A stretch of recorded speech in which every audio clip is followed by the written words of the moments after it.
Aka bo'lakonni ayting. 3100. Aka 3100 emas, 3000 dan past qilib berabizmi? 2900 obunachiz uchun xalq maza qilsin. Maza qilsinmi aka? Kayf qilsin.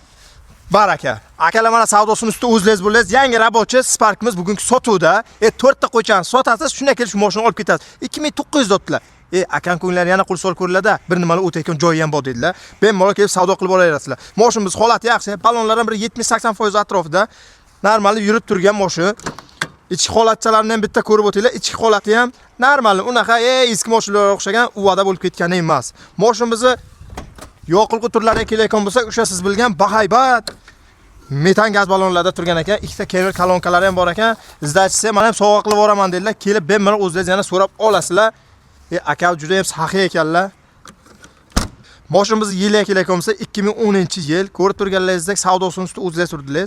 4 ta atiga 4 tagina qo'ycha. 5-chisini sotish kerak emas. Shu kelib mashinamizni olib ketasizlar. Savdosini bemalol kelib qilaveringlar. Hujjatda hech qanaqa muammo bo'lmadi dedilar. Chunki generalga оформить доверенность farqi yo'qdi. Nima bo'lsa, hujjatda beraveramiz dedilar. Yangi rabochi bilasizlar, faqat sizlar uchun talashib, tortishib, narxlar arzon holda olib qo'yib boramiz. Yana o'zlaringiz kelib savdosini qilib olaveringlar. Ha, degancha akamiz aytishlari bo'yicha, agar yana biron xil mashinangiz bo'layotgan bo'lsa, kelib barterga ham bir nimalar gaplashsangiz bo'layotgan. Yangi rabochi obuna bo'lishni unutmanglar. Bundan zo'rlar hali sizlarni kutmoqda.